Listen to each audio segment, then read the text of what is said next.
Entonces vamos a ver un poco de virus. Esto que está acá es a modo de introducción para que ustedes vean que la virología como ciencia comenzó recién a fines del siglo XIX, ¿no? A diferencia de lo que es la micología y la bacteriología que se conocen desde hace mucho tiempo atrás, ¿no? En este caso, estos señores, Adolfo Mayer, Ivanovsky y Bejerin, fueron los que trabajaron en este caso con el mosaico del tabaco. La primera enfermedad sobre la cual se estudió a los virus vegetales fue en el caso del mosaico del tabaco. Y en ese momento a ellos lo denominaron, a esta causa infecciosa como Contagium fluidum. Es decir, en ese momento se sabía que los hongos y las bacterias causaban enfermedades, pero se desconocía un poco de la presencia de los virus. Después, Wolf, en 1957, publicó un trabajo en el cual describió cuáles serían las características para que un organismo o un patógeno sea considerado virus. Entonces se decía que el virus era un parásito intracelular y que depende completamente de la maquinaria biosintética de su huésped principalmente. Entonces, por lo tanto, no se lo consideraba un organismo vivo. Es decir, era algo que estaba dentro de la célula, que utilizaba todo lo que la célula del hospedante le podía dar, de manera de que pueda multiplicarse, y por lo tanto no era considerado un organismo vivo. Por eso, hoy en día nosotros sabemos que los virus no son microorganismos, tampoco son células, sino que directamente son partículas o entes que están constituidas principalmente por un ácido nucleico y una proteína. Ahí justamente está la definición, ¿no? Dice, es un set de una o más moléculas de ácido nucleico, que en este caso puede ser ADN o ARN, que está rodeado por una cubierta de proteína que se llama cápside, y que es capaz, dice, de organizar su propia replicación, pero en el interior de la célula del hospedante. Por eso se dice que los virus se consideran parásitos obligados absolutos, es decir, dependen exclusivamente de la célula viva del hospedante. Por eso también dice acá, poseen vida prestada, ¿no? No pueden vivir fuera del hospedante. Son simples entidades químicas, se adaptan, dice, a condiciones ambientales, ocupando un determinado nicho ecológico, tienen un genoma determinado, pero no tienen capacidad para captar ni almacenar energía libre. De casi los 2000 virus conocidos, aproximadamente la mitad son fitopatógenos. Ustedes saben que los virus atacan a los seres humanos, a los animales y a las plantas. Entonces, el total de virus, más o menos la mitad afectan a las plantas. Pero lo que tiene que quedar claro es que los virus son partículas constituidos por ácido nucleico y proteína y son parásitos absolutos. Es decir, ingresan a la célula del hospedante, usan todo lo de la célula para producir más partículas virales y de esa manera, en toda esa alteración que hacen en el metabolismo, es que causan enfermedades. De igual manera, los virus también, de la misma manera, actúan sobre los seres humanos. Entonces acá está lo que sería una partícula viral. Un ácido nucleico, que es esto azul que ustedes ven acá, que está, digamos, de manera formando una especie de hélice, y lo que está vuelto alrededor, que parecen como estas formas de pétalos, sería lo que se llama la cubierta proteica o cápside.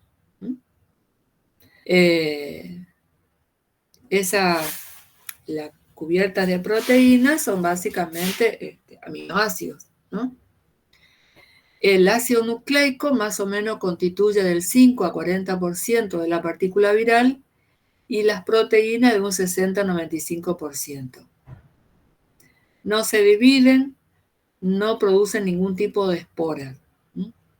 ¿Cómo se multiplican? Una vez que ingresan en la célula, utilizan los distintos componentes que ellos necesitan para producir más partículas virales, y de esa manera es como que le dan una orden a la planta para que vaya formando más virus. O sea, sería una manera muy, digamos, simple de entender cómo actúan los virus. Por eso las infecciones virales son de difícil control, sobre todo en plantas. No hay una manera de controlar, ¿no? Porque están dentro de la célula. Y principalmente se ubican en el floema. En el caso del ácido nucleico, es el único determinante de la infectividad de los virus, es el quien lleva toda la información genética. Y acá dice que una secuencia de nucleótidos, ustedes ya saben lo que es un ADN, un ARN, bueno, entonces una secuencia determinada de nucleótidos dentro de un área del ácido nucleico viral, o sea, en un gen, le va a determinar la secuencia de aminoácidos de una proteína particular, ¿no? Entonces, eso es lo que se llama la codificación, y cada virus va a tener una codificación determinada. Esta codificación está formada por un codón, es decir, que tiene 3 nucleótidos adyacentes que van a determinar la posición de un aminoácido dado, ¿no? Entonces, esa sería básicamente la estructura. El ácido nucleico, que puede ser ADN o ARN, eso se puede ver en las plantas. En las plantas predominan los virus que tienen ARN, pero también hay algunos con ADN. Ahora, entonces, si partimos que el virus es una partícula, esa partícula puede tener distintas formas. La medida, la longitud que tiene la partícula o el diámetro se mide en nanómetros. Cuando nosotros hablamos de la célula bacteriana o de la hifa o de las esporas de hongos, las medimos en micras. Los virus, como son ultramicroscópicos, se miden en nanómetro. Un nanómetro es la milésima parte del milímetro, ¿sí? De la micra. Entonces, ¿qué forma pueden tener los virus? Pueden ser en forma de elongadas o tubulares. Imagínense un tubo. A eso se le llama bastones rígidos, o pueden ser flexuosos. Pueden ser en forma de bala, es decir, basiliformes, y algunos pueden ser esféricos. Y los esféricos se le llaman isométricos o poliédricos. Entonces, los que tienen forma de bastón, es decir, imagínense como un palito rígido, tienen una medida de 15 a 30 nanómetros. Los que son forma de bastón pero flexuoso, son partículas largas y pueden tener más o menos 10 a 13 nanómetros de ancho por una longitud que varía desde 400 a 2000 nanómetros. Después hay un grupo que se le llama rhabdovirus. Los rhabdovirus son aquellos que tienen forma de bala, es decir, son más cortos, con forma de bacilo, pueden ser de 3 a 5 veces más largos que anchos. Después hay virus que son esféricos, es decir, digamos que su diámetro varía más o menos desde 17 a 60, 70 nanómetros. Y después están los virus que se llaman geminados, es decir, son partículas que están constituidas por dos unidades esféricas adheridas una con otra. Imagínense como dos esferas, ¿m?, que están pegaditas, ¿m? Esas son como las formas que pueden, y el tamaño que pueden tener las partículas virales. Entonces ustedes pueden decir, pueden ser forma de bacilo, que puede ser rígido o flexoso, puede ser forma de rhabdovirus, ¿m?, y pueden ser forma esférica. Ahora vamos a ver las imágenes y ahí van a comprender esto. Entonces, en estas imágenes tenemos la varilla o el bastón rígido, que este sería el más común.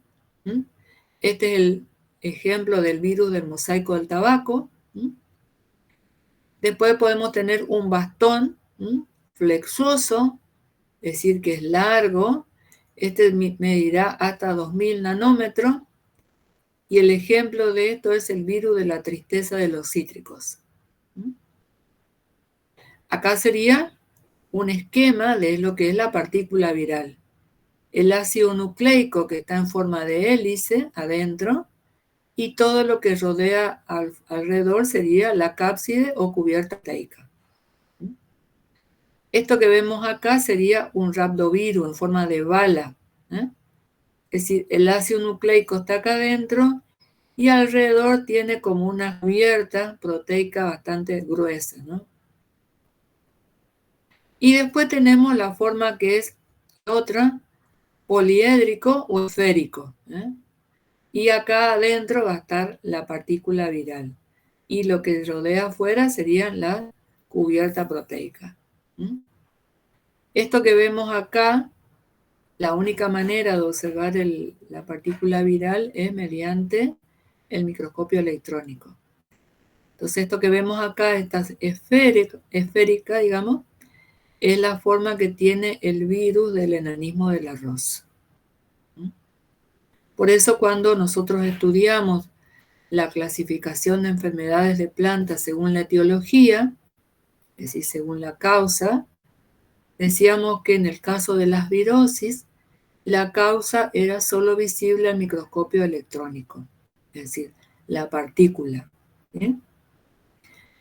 Por eso las enfermedades virales, de las enfermedades de plantas, se manifiestan exclusivamente por medio de síntomas. Si bien son enfermedades infecciosas, no tienen signo visible. Es decir, nosotros no podemos ver a la partícula viral sobre el órgano afectado, ni siquiera sobre el microscopio óptico. La única manera que podemos ver es en el microscopio electrónico. Acá vemos otros ejemplos de vistas al microscopio electrónico. Cómo se ve una varilla rígida o un bastón rígido en el caso del virus mosaico del tabaco. Acá vemos filamentos, dice, flexuosos, que son más largos. El virus del mosaico de la soja. Acá vemos en forma esférica poliédrica como el virus del mal del río Cuarto. Y esta forma de baciliforme como el virus del mosaico del maíz. Entonces estas serían las formas básicas que pueden adquirir las partículas virales. Bien. Acá vemos nuevamente bastón rígido, bastón flexuoso, esférico y baciliforme, o rhabdovirus sería eso. Entonces, una cosa, si ustedes comprenden que los virus son partículas, no son organismos vivos, dependen de células exclusivamente, entonces tendríamos que considerar que ellos entonces no pueden salir solos, no tienen manera de dispersarse, tampoco tienen capacidad para ingresar a la planta. Entonces, dice, por esta razón no son dispersados por el viento ni por el agua. Y aun cuando sean llevados en la savia de las plantas o restos vegetales, Generalmente no causan infecciones a menos que entren en contacto con el contenido de las células vivas a través de ella. Entonces, una cosa fundamental que hay que considerar para poder identificar si estamos en presencia de una virosis es estudiando la transmisión. ¿Qué sería la transmisión? Es cuando el patógeno pasa de una planta enferma a una planta sana. Entonces, eso sería lo que es la transmisión. Entonces, la mayoría de los hongos, las bacterias, pasan de una planta enferma a otra. ¿Por qué? Porque son dispersados por el viento, por el agua, por herramientas, por el hombre, por el mismo suelo. ¿Por qué? Porque, bueno, en esos lugares ellos están preparados para sobrevivir en esas condiciones. En cambio, los virus necesitan ser llevados, digamos, y introducidos en la planta de alguna manera. Entonces, ¿de qué manera pueden ser transmitidos? Por medio de propagación vegetativa, por semilla, por polen, por insectos, por ácaros, nematodos, cuscuta, hongos y mecánicamente a través de la savia y o jugo. Sí, por todas esas vías nosotros vamos a transmitir virus. O sea que por medio de esas vías es donde el virus va a pasar de una planta enferma a una planta sana. De todo esto que vemos acá, la forma más común de transmitir virus es por medio de los insectos, o ácaros, o nematodos, u hongos. Es decir, es lo que nosotros llamamos transmisión con vectores. Entonces tiene que haber un vector que lleve al virus de la planta enferma a la planta sana. ¿Sí?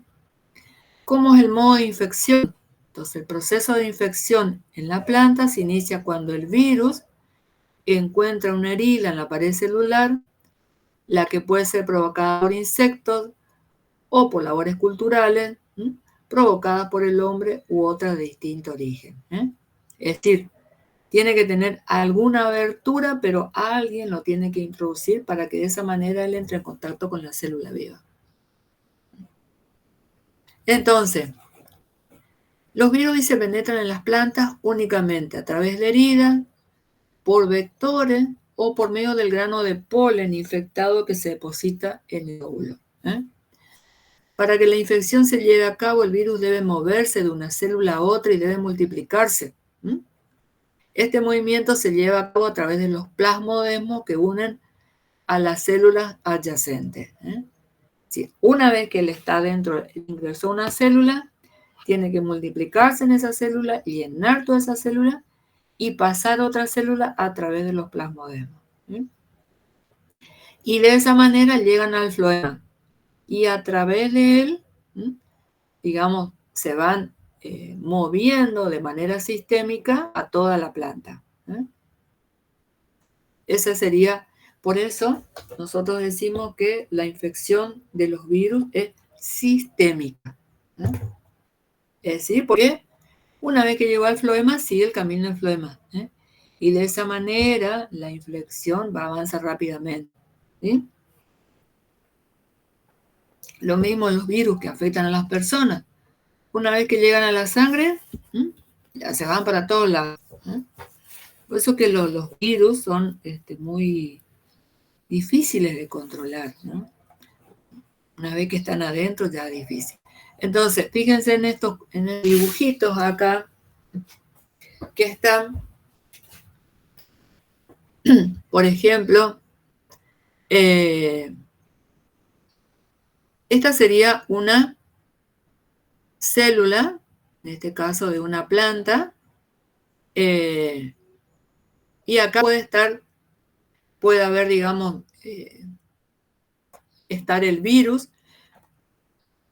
Pongamos que, a ver qué le podemos aplicar acá. Podemos hacer una inoculación mecánica. Es decir, mecánica quiere decir que yo hago una especie de herida sobre la superficie de la hoja, si estoy haciendo un ensayo experimental, las heridas se hacen con un abrasivo, es decir, como abrasivo se utiliza el carborundum. El carborundum sería como una especie de una sustancia de color oscuro, como si fuera un carbón, con la cual uno se coloca eso en la yema de los dedos y con la yema del dedo presiona muy, digamos, suavemente sobre la superficie de la hoja para que se hagan pequeñas heridas. Pero esas heridas no tienen que matar a la célula. Entonces, yo lo que voy a hacer, quiero inocular. Entonces, tomo una hoja, o por ejemplo, puedo hacer, si tengo en una hoja un síntoma que tiene un virus, y yo sé que ese virus se transmite de manera mecánica, ¿qué voy a hacer? Tomo esa hoja, voy a macerarla, queda allí todo lo que es, digamos, la savia de la hoja, y después con ayuda de un pincelito voy a pasar por esta, digamos, sobre la superficie de la hoja donde yo hice esta pequeñísima herida con el carborundum. Eso sería una inoculación mecánica, de manera tal que el virus ingrese en la célula de una planta viva. Inoculación mecánica o también transmisión por jugo o por savia se refiere a aquellos virus, digamos, que sabemos que tienen ese tipo de transmisión y que ocurre, por ejemplo, cuando supongamos que hay un síntoma de un mosaico, por ejemplo, en una hoja, en una planta, y que en ese momento hay viento, y el roce de una hoja enferma con una hoja sana produce pequeñas heridas y de esa manera el virus que está en una pasa a la otra. También esta inoculación mecánica puede ser cuando esto ocurre, por ejemplo, en invernáculo, puede ser en tomate, donde yo tengo que hacer alguna labor cultural con tijeras, con cuchillos. Entonces, yo con la tijera voy y corto una hoja o con un cuchillo corto una rama y en el cuchillo o la tijera me queda el resto de la savia. Con esa misma tijera o cuchillo voy, corto otra planta y de esa manera al ponerse contacto savia enferma con savia sana, de esa manera se transmite el virus. Entonces se llama transmisión mecánica por jugo o por savia. Entonces, una vez que el virus penetra a la célula dañada, el virus se libera de su cubierta proteica y comienza a darle órdenes a la célula para que produzca más partículas virales, más, digamos, ácido nucleico, ¿no? Que es lo que forma parte del virus. Y ese ácido nucleico se replica en la célula y va pasando de célula a célula por medio de los plasmodesmos. Lo mismo acá, por ejemplo, si tenemos en el floema. Una vez que ellos llegan al floema, se van extendiendo por toda la planta. Fíjense acá, supongamos que es una hoja, acá ingresó el virus, y fíjense que una vez que llega a lo que es el floema, cómo va avanzando rápidamente. A los 3 días, el virus ya completó toda la lámina, es una hoja. Acá tenemos la imagen de una hoja. A los 4 días, fíjense que una vez que uno llega también acá ya, comienza, se va hacia abajo, y luego va hacia arriba. A los 10 días, cuánto está avanzado, y a los 25 días ya la infección sistémica está en toda la planta. Eso sería como el movimiento que tiene el virus. Primero comienza de célula en célula, ¿eh? Y después va avanzando hacia toda la planta.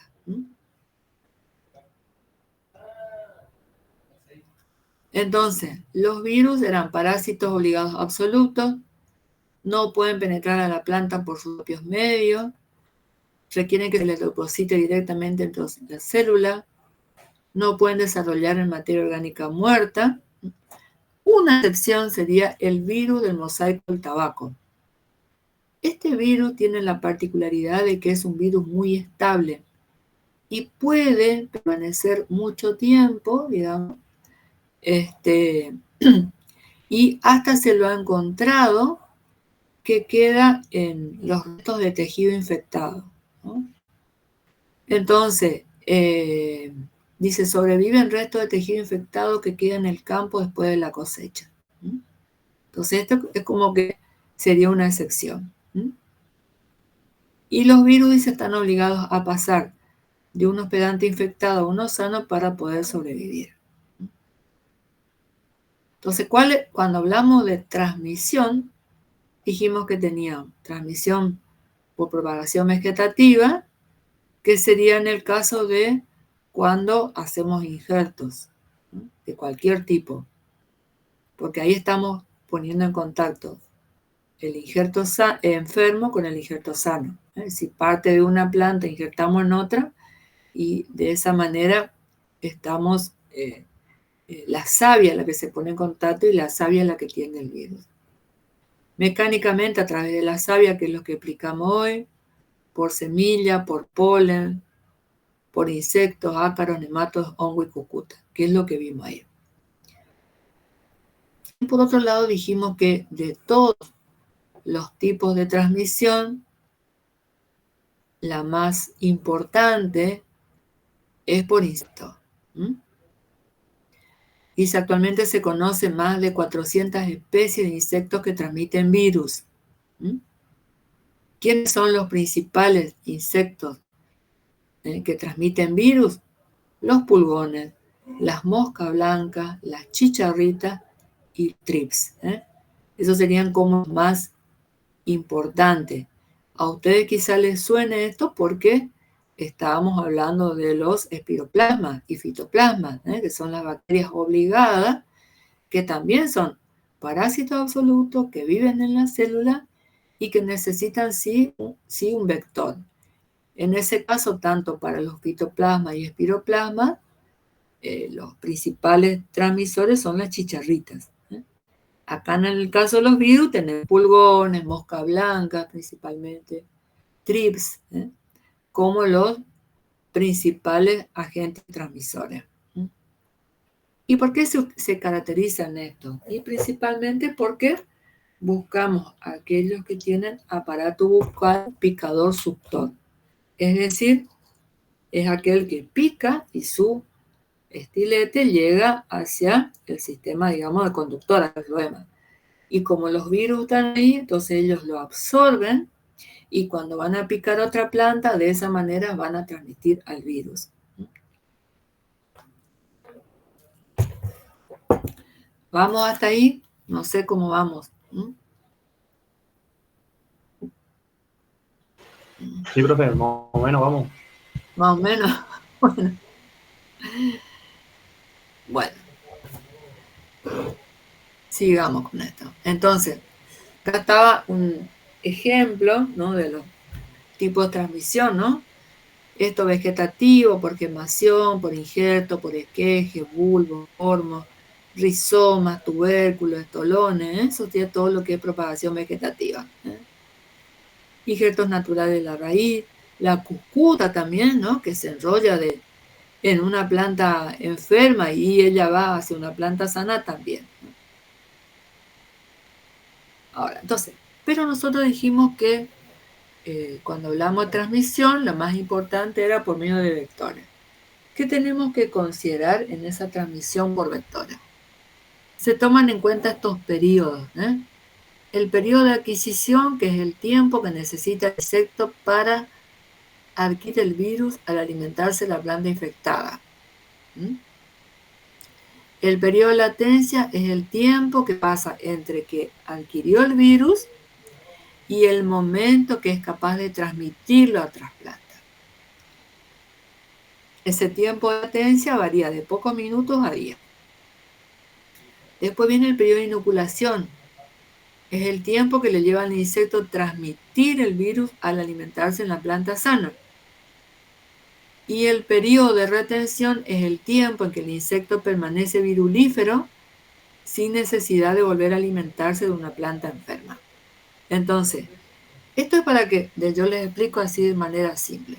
Entonces, hay insectos que pican a una planta, se van a una planta sana, la vuelven a picar y ya transmite el virus y ya no tiene más virus. Y hay otros que pican a una planta y tienen la posibilidad de picar varias plantas para transmitir el virus. Y después está el otro que pica una planta, adquiere el virus y el virus se multiplica en el cuerpo del insecto y el virus pasa a la descendencia. Entonces, todo eso puede ocurrir en estos tipos de vectores. Por eso generalmente cuando nosotros hablamos de las virus, que dijimos que no se pueden controlar fácilmente, bueno, una de las maneras de tener en cuenta es cuál es su transmisión, de qué manera se transmite. Entonces, si nosotros sabemos que se transmite por medio de un vector, entonces el control se focaliza en el vector. Entonces, eso es importante, ¿no? Siempre cuando uno ve algo así, consultar la bibliografía para ver. Acuérdense que vamos relacionando con el diagnóstico, cómo puedo yo diagnosticar una virosis. Lo primero que tengo que saber es cómo se transmite, ¿no? Hacer la búsqueda bibliográfica, ver los síntomas, ver el posible agente causal y qué características tiene, ¿no? ese virus. ¿Profe? Sí. ¿Y cuando se multiplica el virus dentro del insecto, lo afecta al insecto o no? No, no, para nada, ¿no? ¿Lo tiene ahí? ¿Eso es como una simbiosis, profe? No sé si sería simbiosis, no, la verdad que no, eso no te podría responder, pero capaz habría que, no sé, la verdad que no sé. Nunca, no leí mucho así sobre que le puede afectar a algo, ¿no? Porque viste que la vida del insecto, el ciclo es corto, ¿no? No es que son años, sino son unas pocas semanas, a veces viven unos insectos en que el virus, digamos, y una vez que el insecto ya muere, ya está en la descendencia, entonces la descendencia lo vuelve digamos, a inocular y después ya cumple su ciclo, viste que ellos tienen su ciclo y bueno, no es que son meses ni años. Entonces supongo que no le ha de ocasionar nada, digamos, al vector, ¿no? Dice ahí la relación, dice, entre el insecto vector y el virus, dice, bueno, entonces, en base a lo que hablamos nosotros, el tipo de transmisión se puede clasificar en no circulativo y circulativo, ¿no? Según, digamos, si el virus está dentro del cuerpo del insecto, ¿no? Y en base al tiempo de retención, ¿no? Es decir, tiempo en que el insecto está virulífero sin necesidad de alimentarse, podemos tener persistente, no persistente y semipersistente. O sea, tenemos toda una categoría de eso, ¿no? Entonces, ¿qué sería un virus no persistente? También se le llama virus portador de estilete. Entonces, los insectos llevan al virus en el estilete. Adquieren, inoculan el virus después de periodos cortos de alimentación. Unos pocos segundos, unos pocos minutos. Es decir que, en este caso, los virus están en el vector por unas pocas horas, nada más. O sea, el bichito viene, picó, lo tiene en el estilete, va picando una plantita y ya está. Semipersistente significa que los insectos deben alimentarse de una planta infectada durante varios minutos u horas a unos pocos días para que se acumulen suficientes virus y pueda ocurrir la transmisión. Estos insectos se pueden transmitir el virus después de periodos de alimentación bastante largos, ¿no?, de varios minutos a varias horas. Y estos virus persisten en el vector durante poco tiempo. Entonces, el no persistente, el virus va a estar en el vector unas pocas horas. En el semipersistente, el virus va a estar en el vector de 1 a 4 días. Después tenemos los virus persistentes o circulativos, es cuando los insectos van a acumular el virus internamente y después del paso del virus a través de los tejidos del insecto, lo introducen en las plantas a través de sus piezas bucales, o sea, pasa por dentro. A estos virus les toma varias horas antes de poder ser transmitido a otras plantas. Sin embargo, una vez que empiezan a transmitir el virus, continúa haciéndolo durante muchos días. Y el propagativo son aquellos virus que están, digamos, dentro del insecto, o sea, del vector, y algunos persisten a través de la muda.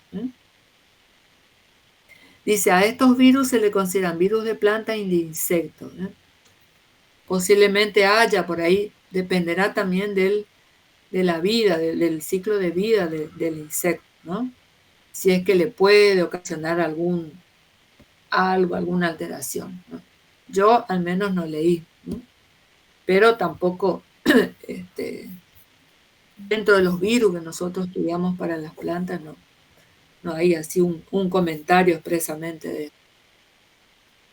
Entonces, no sé si se entienden estos tipos, ¿no? Que depende mucho de cuánto tiempo le lleva alimentarse del virus y cuánto tiempo lo retiene o no, y cuánto tiempo tarda él en inocular el virus. Realmente la mayoría anda entre los virus no persistentes y los que son, en este caso, los persistentes o circulativos.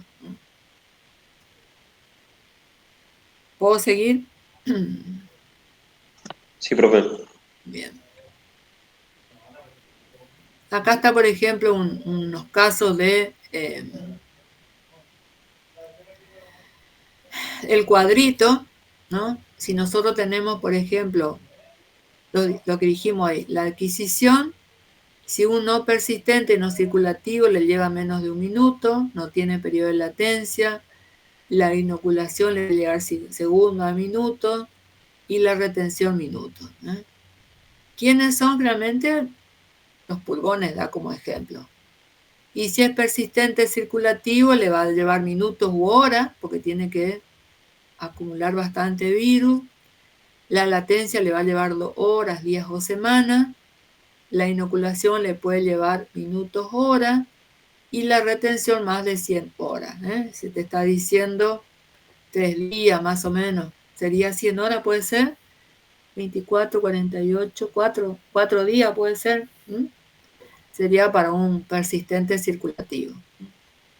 Pulgones, tris, mosca blancas, chicharritas. Por eso le decía que la mayoría anda por estos grupos. Bien. Bueno, entonces, ¿cómo vamos a detectar a los virus fitopatógenos? ¿Qué tenemos que tener en cuenta? La sintomatología, entonces hay sintomatología que es típica de los virus. La presencia de los cuerpos de inclusión, que ya vamos a ver qué son. La observación de la partícula viral a microscopio electrónico. La transmisión. La serología, que sería mediante los test de ELISA. Y hoy en día los métodos moleculares, ¿no? Esa sería la secuencia, ¿no?, en que uno tiene que seguir para identificar un virus. Nosotros realmente observamos asociados a los virus y la mayor parte son síntomas de tipo hipoplástico. Entonces podemos encontrar cambios de color como mosaicos, esto que hay alternancia de áreas verdes sanas con áreas amarillentas, estos diseños en línea o anillos cloróticos que son como una especie de dibujos que se ven en las partes foliares, en algunos frutos. Y también podemos ver, por ejemplo, distintos tipos de deformaciones, ¿no? Como cordón de zapato, o malformación foliar, o también esto que es muy típico, que se aparecen como agujereados del tallo, ¿no? Que es lo que se llama el stent piti, que se ven en algunos casos. Pero generalmente los principales síntomas que podemos ver son cambios de color y deformaciones. No sé si ustedes alcanzaron a ver las hojas de mamón con síntomas de virosis. No sé si llegaron a ver esos ejemplos.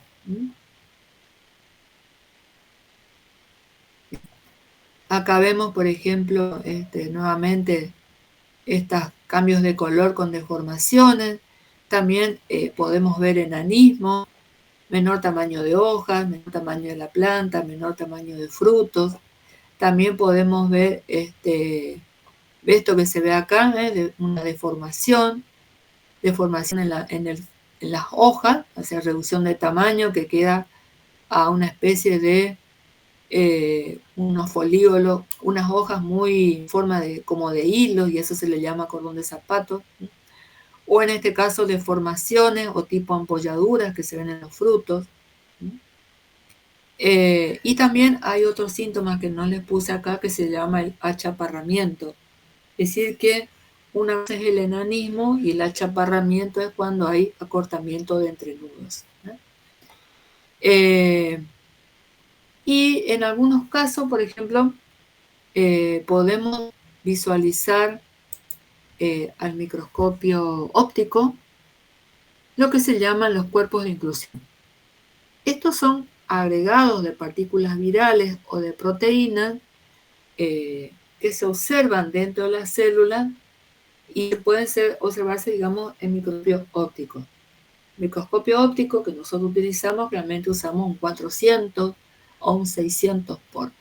Entonces, cuando uno hace muy buenos cortes histológicos de material enfermo, donde hay presencia de virus, podemos llegar a ver estos cuerpos que son como agregados de las partículas virales o de proteínas que van tomando distintas formas. Son como, entonces acá vemos, dentro de estas células se ven estas formaciones, como acá. Bueno, a eso se les llama cuerpos de inclusión. Sería como una manera también de hacer un diagnóstico preliminar, ¿no? Lo que nos va a dar la certeza de que sea realmente un virus va a ser las pruebas del test de ELISA, o las pruebas moleculares, o bien llegar a observar la partícula viral al microscopio electrónico.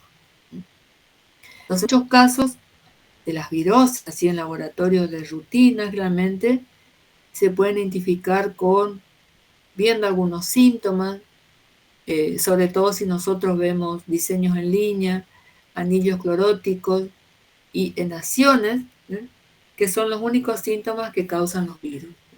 Entonces, en ese caso sí estamos en condiciones de decir si se trata de una virosis. Y también, bueno, analizando un poco el tipo de transmisión, ¿no? Pero siempre lo decisivo acá es para confirmar test de ELISA, pruebas moleculares o microscopio electrónico. Bueno, acá tienen más que nada esto para que ustedes vean, ¿no? Esto sería la célula de una planta, una hifa de un hongo, el tamaño de una bacteria, y esto que vemos acá sería la partícula viral, ¿no? Fíjense que acá aparece una partícula flexosa, una rígida, y esta debe ser una esférica. Entonces, fíjense el tamaño que tienen los virus dentro de la célula, ¿no? Entonces, lo que hace que entender de que observarlo bajo el microscopio óptico es imposible. Por eso, en algunos casos, pueden, en corte histológico, observarse si es que hay cuerpos de inclusión, que sería también parte del signo interno que tienen las virosis. Esto sería acá, por ejemplo, Dice el examen de secciones celulares o de savia cruda a partir de estar infectada puede revelar detalles de los arreglos de los virus en cuerpos de inclusión y también la presencia de partículas individuales. Entonces, esto sería como las partículas, ¿no? La partícula flexosa, una partícula de bastón rígido, ¿no? Y muchas veces, cuando se examina eso bajo microscopio electrónico, estos cuerpos de inclusión que forman los virus van tomando así como distintas formas, ¿no? Esta así como que si fuera forma de helicoidal, o sea, forma así, la hélice parece que va formando, ¿no? Esto también así como una forma muy de una hélice, esto es, pareciera como que fueran forma de unas flores, ¿no? Esto como unas formas de líneas, ¿eh?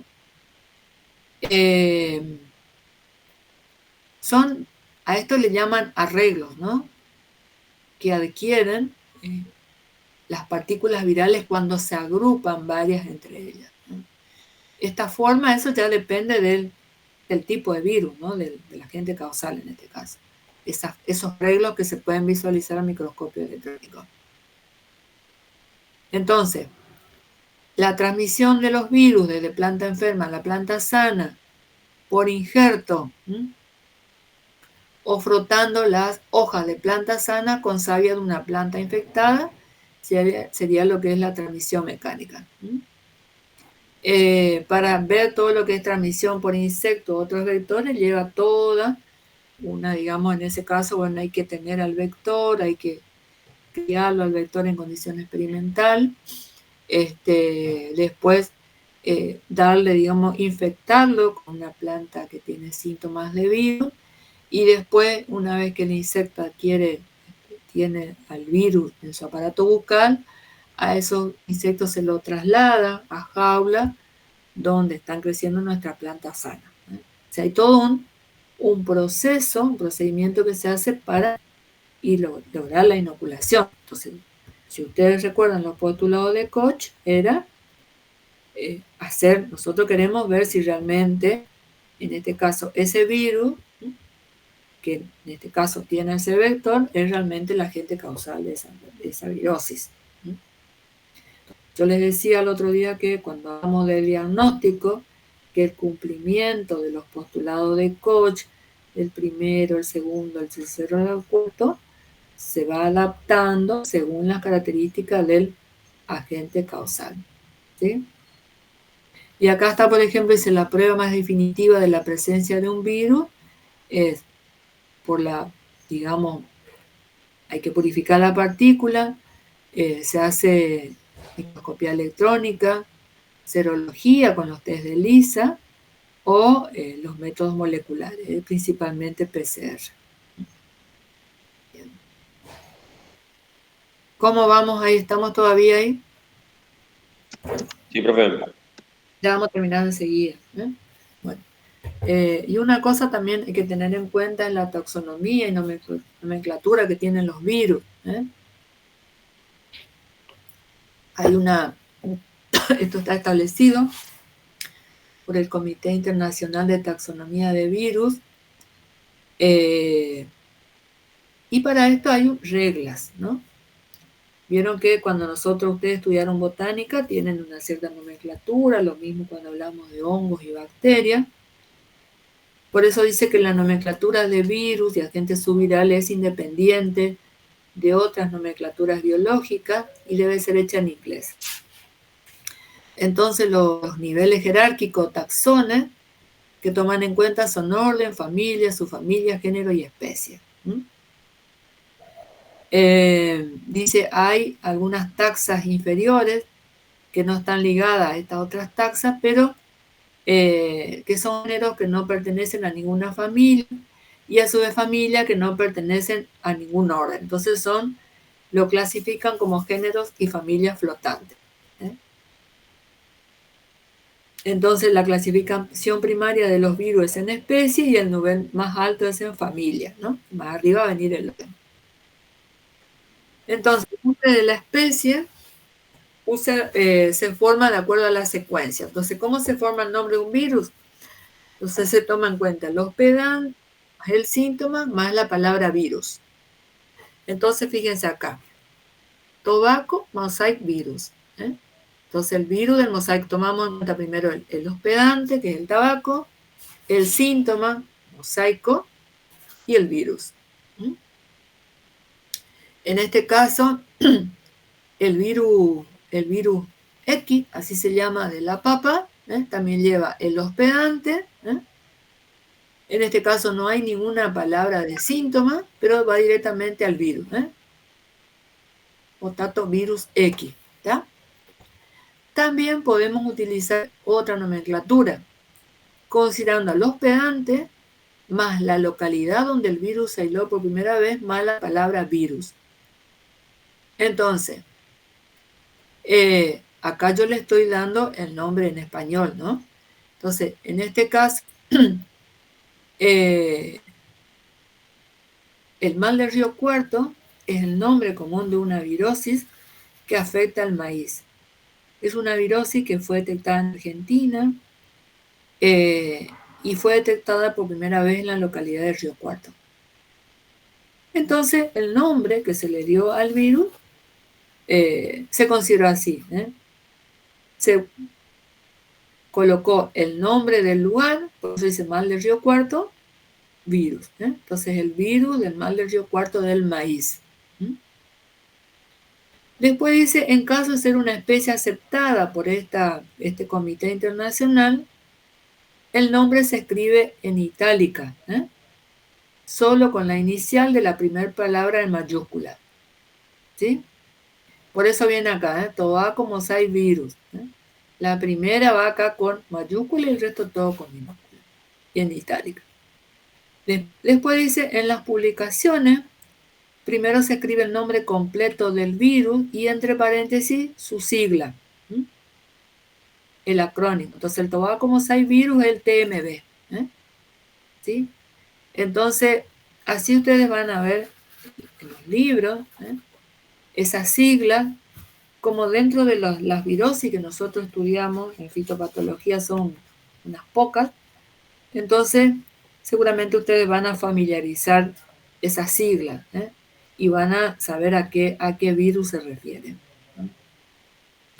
Las especies tentativas que están aún no asignadas a un género se escriben en letra román y con inicial mayúscula. Dice, nombres aceptados de órdenes, familia, subfamilia y género de virus se publican en itálica con la letra inicial en mayúscula y consiste de una palabra seguido del sufijo. Virales, viridae, virinae y virus respectivamente. Entonces vamos a mirar esta acá que es más fácil. Virales, viridae, virinae y virus. Bromoviridae, ¿qué sería bromoviridae? Órdenes, familia, subfamilia y género. Corresponde a la familia. Entonces, todo esto que vemos acá, Bromoviridae, Bungiaviridae, Closteroviridae, Rhabdoviridae son las distintas familias. Y dentro, pues, entonces, dice órdenes virales, familia viridae, si tiene su familia va a terminar en virinae y luego el género de virus. Entonces, en la bibliografía internacional, cuando se describen trabajos, es común mencionar así, ¿no? La familia. Entonces, el especialista ya sabe. Entonces, dentro de esta familia seguramente puede haber varios órdenes, varias subfamilias, perdón, o varios géneros de virus. Es una manera de denominar a los virus, ¿no? Entonces, acá está, dice el nombre del género, deriva del nombre del miembro tipo. Entonces, el miembro tipo acá en esta familia Tobamovirus viene del Tobacco mosaic virus. Y Potivirus viene del Potato virus. ¿Bien? Entonces, en este caso tenemos la familia Bromoviridae, el género Bromovirus y la especie Bromosaivirus. ¿Se entiende esto? De todas maneras, esto no es para que ustedes, o sea, en el examen difícilmente le vamos a estar preguntando los nombres de la familia de virus, ¿no? Sino que poco cuando leen por ahí algún artículo o van a estudiar la materia, van a saber de qué estamos hablando, ¿eh? Que ver estos nombres así hace referencia a la taxonomía de los virus. Bien. Y acá en este esquema, un poco estamos viendo las distintas familias, las distintas formas que pueden tener los virus con sus distintas familias, por supuesto. Y podemos tener también, hay virus que pueden tener, son virus compuestos.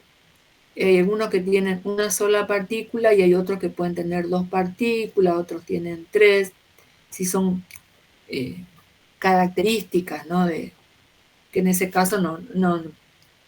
Un poco si ven esto para entender, ¿no? Pero no son nuestros, no es lo que le vamos a preguntar en el examen, ¿no? Por ejemplo, si ustedes ven que, a ver, este que dice el tobravirus, este caso es una partícula viral que está formada por 2 componentes. Entonces, ¿cómo está constituido en este caso? Bueno, esta partícula más grande y esta, cada una tiene su ácido nucleico, pero para que este virus sea infectivo, tienen que ingresar las 2 partes. Lo mismo esta que tiene 3 componentes, para que el virus sea infectivo en la planta, también tienen que ingresar los 3. Y así pasa con... Entonces, como que un poco ver que en este caso los virus son patógenos muy complejos, ¿no? Por suerte no es que tenemos muchas virosis que afecten a nuestros cultivos. Bueno, y hasta acá llegamos, chicos. Ahí voy a cerrar esto, cierro esto, y me voy acá. ¿Dónde era que me tengo que ir? Esperé que me perdí acá. Dejo de presentar.